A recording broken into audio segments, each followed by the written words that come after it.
Vraies Voix Sud Radio, le grand débat du jour. Hier, à la veille du défilé du 14 juillet, Emmanuel Macron a livré un message fort aux forces armées et à la nation. Dans un contexte international de plus en plus tendu, il annonce son intention de doubler les crédits alloués à la défense d'ici 2027. Une enveloppe supplémentaire de 6,5 milliards d'euros en 2 ans, promet-il, tout en excluant un recours à la dette.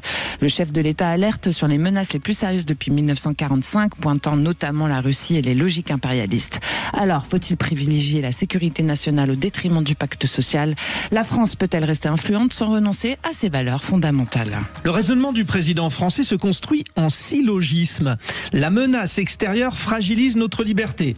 Pour rester libre, il faut être craint. Et pour être craint, il faut être puissant. Il convient donc pour cela que le budget de la défense soit doublé, CQFD.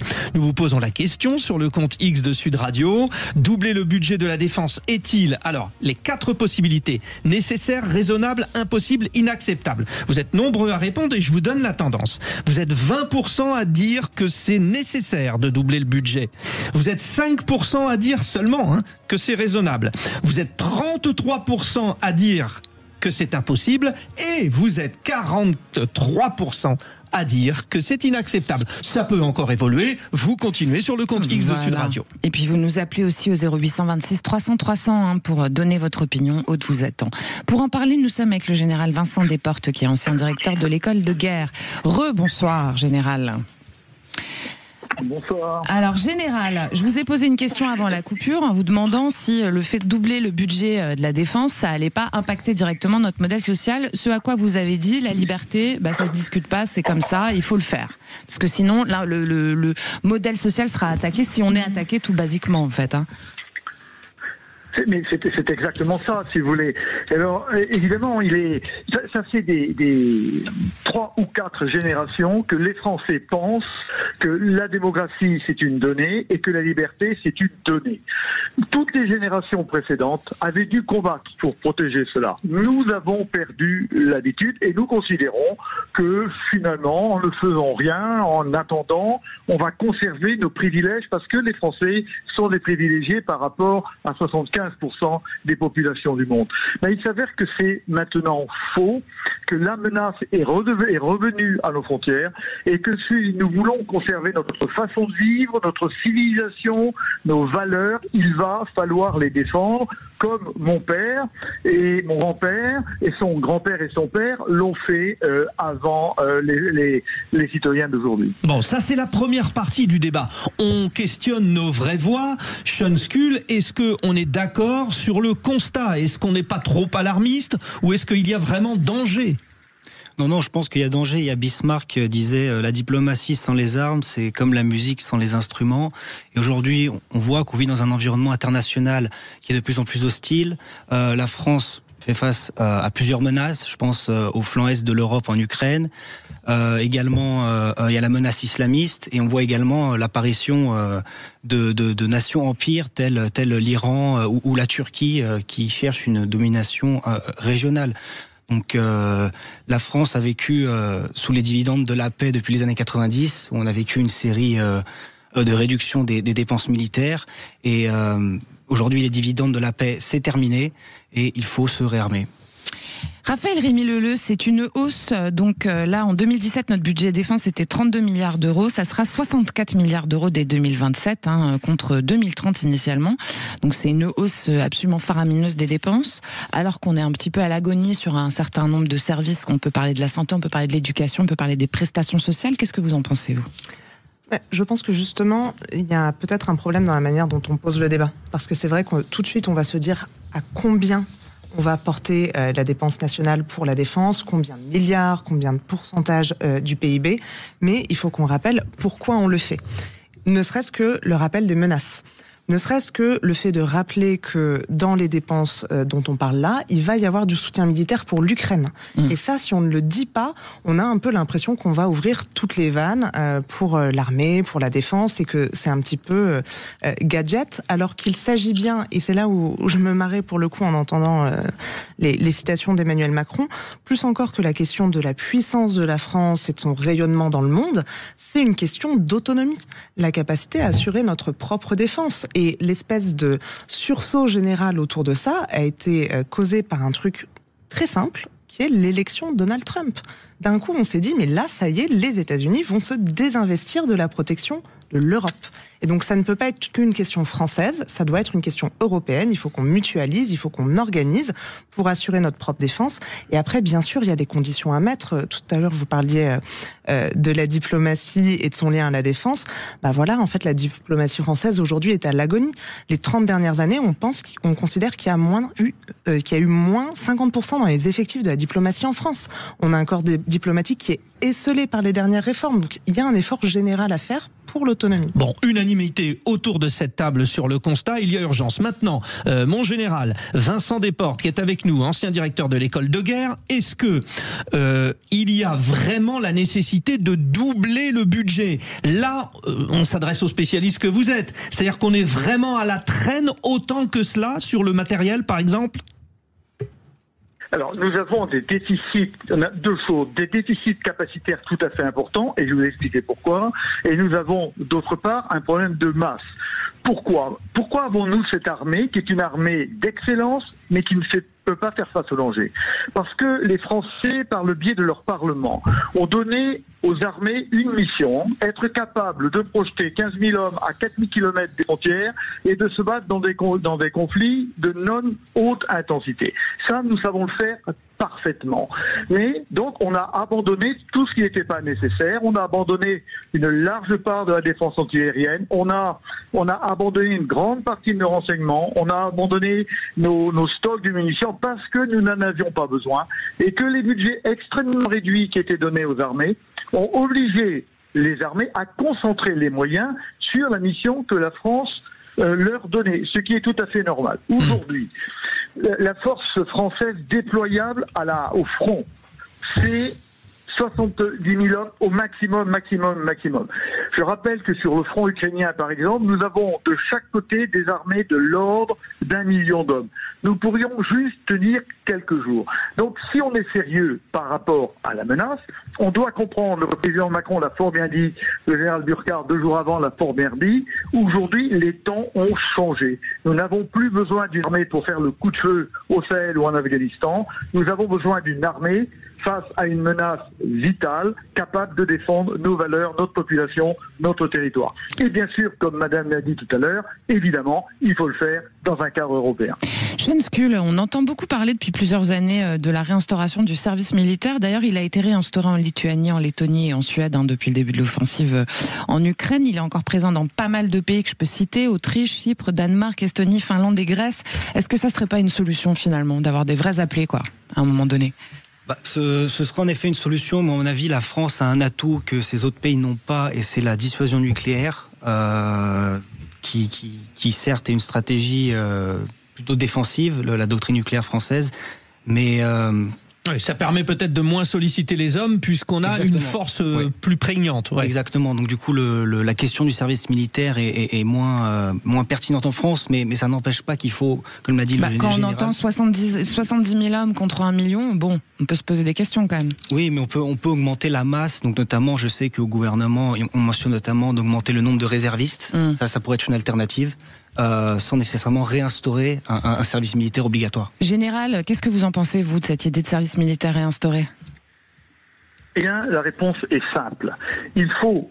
Tout ce qui a été dit sur la dissuasion nucléaire, etc., est vrai, c'est l'ultime recours, mais évidemment, l'arme nucléaire ne vaut rien si elle n'est pas accompagnée d'une dissuasion conventionnelle. Or, cette dissuasion conventionnelle n'existe plus pour les raisons que j'ai expliquées. Aujourd'hui, il faut redonner de la masse aux armées. Nous ne pouvons pas recruter davantage. Nous sommes au taquet. On ne peut pas recruter davantage, sinon le taux de sélection tombera trop bas et nous recruterons de la mauvaise qualité. Donc, il va falloir trouver de la ressource humaine là où elle est, c'est-à-dire dans le contingent. Faut-il rétablir le service national tel qu'on l'a connu? Non.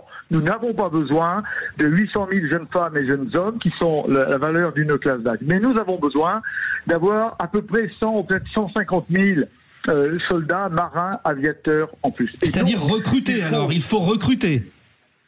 Non, je dis que c'était impossible de recruter des soldats professionnels. Alors comment on fait? Comment on fait s'il faut 150 000 personnes de plus du coup? Eh bien, c'est exactement ce qui va être dit par le président Macron à l'automne. Il l'a dit. Il va falloir inciter des jeunes pour qu'ils viennent pendant 1 an, 2 ans, 2 mois, servir la France, et ils en retireront en échange quelque chose pour eux. Il y a beaucoup d'armées qui sont sur ce modèle. L'armée américaine, par exemple, est énorme, mais plus de la moitié de l'armée américaine est une armée de réservistes ou de volontaires qui viennent servir en CDD pendant 1 an ou 2 ans. Et pour compenser ce service rendu à la nation, mais par exemple, l'Amérique paie les études de ces gens-là. On sait qu'elles coûtent très cher aux États-Unis. Et pour être fonctionnaire, vous devez avoir servi dans les armées, etc. D'accord. Donc en fait, c'est tout un système au service d'une cause. C'est une réorganisation. Je viens vous revoir, Général, mais Raphaël Rémy-Leleu, sur l'esprit, sur l'idée, convaincu ou pas ? Vous. Sur l'esprit de quel de ce qui vient d'être dit, c'est-à-dire un service militaire qui n'est pas un service militaire, mais qui est en fait une aide avec une construction. Ce qui vient d'être dit, quoi. En fait, je pense que pour là aujourd'hui, l'armée française, on a ce qu'on appelle une armée qui se veut complète. On est censé avoir une marine entièrement opérationnelle, une armée de terre entièrement opérationnelle, et pareil pour l'armée de l'air. Mais en effet, ça manque d'épaisseur, à la fois en termes de matériel, en termes de moyens humains, et pour ça, on va pas claquer des doigts. Par contre, oui, cette idée d'avoir une armée qui est capable d'incorporer à des moments différents de la vie, avec des profils d'experts et d'expertes et autres, ça, je trouve ça intéressant, et bien plus intéressant, y compris pour faire face aux nouveaux défis, parce que là, on parle de projection vers l'extérieur, on parle des défenses dans son acceptation la plus littérale, la plus militaire du terme, mais l'armée de terre, par exemple, fait aussi beaucoup d'aide en cas de catastrophe naturelle. Dans un nouveau régime climatique, c'est important d'avoir une armée qui évolue vis-à-vis de tout ça. Donc oui, la possibilité d'emmener des gens là-dedans, ce serait beaucoup plus intéressant. Une armée sociétale, quoi. Oui, et ce serait beaucoup plus intéressant que ce qui a été fait ces dernières années, mais un gadget comme le SNU qui va coûter au moins 160 millions d'euros, dont la généralisation se compterait en milliards, ça c'est ridicule. Ça c'est un côté militariste qui sert pas à grand chose, alors qu'à côté de ça, on a des vrais défis et des vrais risques auxquels répondre. On a un auditeur qui est toujours avec nous, n'est-ce pas, Raphaël ? Vous êtes là ? Tout à fait. Alors Raphaël, vous seriez pour aller faire le service militaire, vous vous engagez carrément ? Alors, il faut rappeler que le service militaire a été suspendu et non supprimé, comme le général Desportes effectivement l'a souligné. Je pense qu'effectivement les armées sont confrontées à une problème de la fidélisation des agents, et donc il conviendrait non seulement d'offrir des carrières assez intéressantes et de reconversion par la suite, parce qu'on sait très bien que dans les armées, les militaires ne restent pas toute une vie et changent après quelques années d'engagement. Sur le fait de hausser le budget des armées, alors bien évidemment la France est un peu à la traîne vis-à-vis de ses homologues européens. Alors vous justement, vous diriez quoi, Raphaël ? Vous diriez c'est nécessaire de doubler le budget, nécère, raisonnable, impossible ou inacceptable ? Alors, doubler, à mon avis, c'est pas forcément la bonne réponse, mais de faire en sorte que le budget soit augmenté de manière significative, oui. De manière à porter le budget des armées, par exemple, à celui de l'Allemagne, qui est de 97 milliards d'euros environ. D'accord. Voilà, parce que là, on va pas doubler comme ça d'un coup de baguette magique le budget des justement, armées. Général, moi j'ai une question pour vous là-dessus, parce que notre Premier ministre Bayrou, il va annoncer demain comment il finance. Il y a une piste qui serait financée par plus d'activités de production, c'est-à-dire un effort de toute la nation. On a envie de savoir où est-ce qu'on va aller le chercher cet argent quand on connaît l'état de nos finances publiques. Général Vincent Desportes. C'est une vraie question. C'est une vraie question. Mais juste pour compléter ce qui a été dit, et qui est fort juste de la part de votre interlocuteur, il ne s'agit pas de doubler le budget. Ça a été mal dit. Ce qui a été dit, c'est que le budget de 2017 aurait dû être doublé en 2030 et qu'il y a une accélération. C'est-à-dire que ce qu'on rajoute dans le budget par rapport à ce qui était prévu, c'est de l'ordre de 5 ou 6%. Il ne s'agit pas du tout d'un doublement. Il s'agit d'un doublement par rapport à 2017. Alors, vous avez raison, la question du financement est une question absolument cruciale. Ce qui est sûr, c'est que ce financement ne sera acceptable par la population française, et elle doit le devenir, que si la population française est véritablement consciente que son modèle de vie, ses valeurs sont en jeu.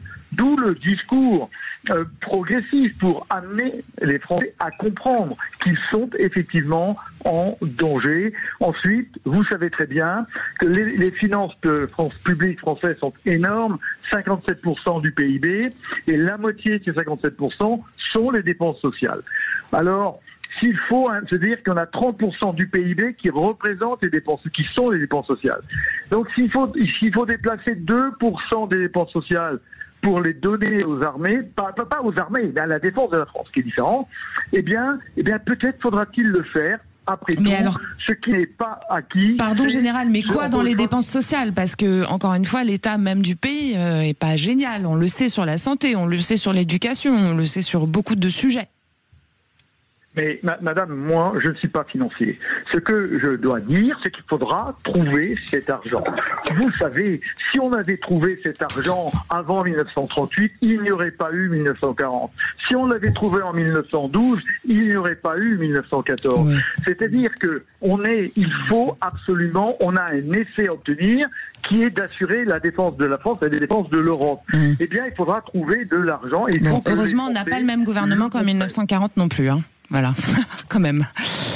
Non, mais d'accord, madame, mais c'est pas le sujet. C'est pas le sujet. Le sujet, c'est qu'il y a une menace. Le sujet, c'est qu'il y a une menace et qu'il faut s'y prendre à temps, parce qu'il y a une montée en puissance et qu'il faudra faire les sacrifices nécessaires. Voilà, c'est tout. Raphaël Rémy-Leleu. Vous vouliez dire un truc? Bah oui, parce que parfois j'aimerais qu'on prenne la question dans l'autre sens, parce qu'on est en train de se dire, est-ce qu'on va couper dans les dépenses sociales pour financer la défense ou autre? En fait, si on a des gens qui sont en train de crever parce qu'ils sont trop malades, parce que la protection sociale s'effondre dans les hôpitaux ou dans les EHPAD, ça n'ira pas non plus. Puis par ailleurs, c'est pas tout à fait fongible, hein, la protection sociale et le budget de l'armée. On peut pas jouer aux apprentis sorciers comme ça. Par contre, il y a des solutions pour trouver de l'argent. Rappelez-vous la taxe Zuckman qui a été refusée. 2%. Bah oui, 2%, ça pourrait ramener jusqu'à 20 milliards par an. On l'avait oublié. Ce serait dommage d'oublier des trucs comme ça. On peut couper dans les dépenses et puis de temps en temps, on peut aller chercher des recettes quand même. Et puis on peut réduire les dépenses de l'État aussi. En tout cas, merci beaucoup, Général Vincent Desportes. Vous êtes ancien directeur de l'école de guerre. Merci d'avoir participé à ce débat. Chers amis, restez avec nous parce que c'est l'arrivée du Tour de France. Tout de suite, on accueille Vincent Barthaud.